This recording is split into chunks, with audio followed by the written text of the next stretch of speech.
శ్రీ పూల సుబ్బయ్య వెలిగొండ ప్రాజెక్టుకు రాష్ట్ర ప్రభుత్వం నిధులు కేటాయించి సత్వరమే పూర్తి చేయాలని రాష్ట్ర రైతు సంఘ కార్యదర్శి వీరారెడ్డి కోరారు.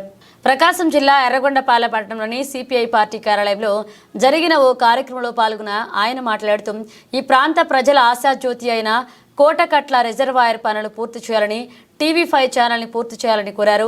రైతులకు గిట్టుబాటు ధరలు చట్టబద్ధం చేస్తామని హామీ ఇచ్చిన మోదీ ఇప్పుడు ఆ ఊసే ఎత్తడం లేదని దుయ్యబట్టారు.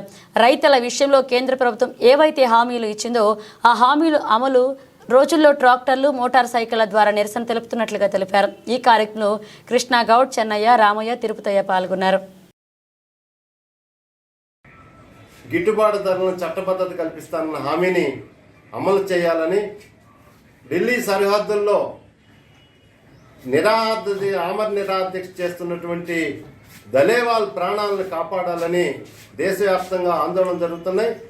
సుప్రీంకోర్టు కూడా జోక్యం చేసుకొని కేంద్ర ప్రభుత్వం రైతుల డిమాండ్లను పరిష్కరించండి, దలేవాల్ ప్రాణాలను కాపాడండి అని చెప్పి పదే పదే విజ్ఞప్తి మేరకు చివరికి ఫిబ్రవరి 14వ తేదీన చర్చలకు కేంద్ర ప్రభుత్వం ఆహ్వానించడం కొంత శుభపరిణామంగా మేము భావిస్తూ ఉన్నాం.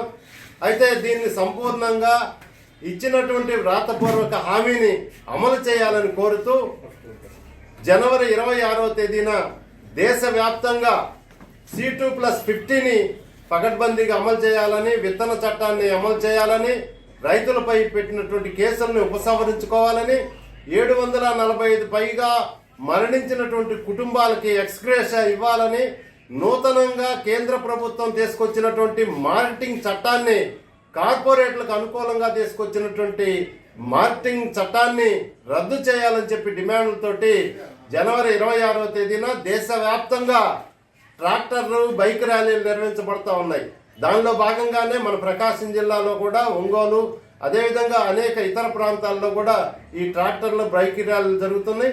మన ఎర్రగొండపాలెంలో కూడా 26వ తేదీన జరిగేటువంటి ట్రాక్టర్ల, బైక్ ర్యాలీలో రైతులు, రైతు సోదరులు, రైతు కూలీలు ఎక్కువ సంఖ్యలో పాల్గొని ఈ దేశంలో ఉన్నటువంటి రైతాంగానికి అనుకూలంగా ఈ ప్రదర్శనను జయప్రదం చేయాలని కోరుతున్నాం.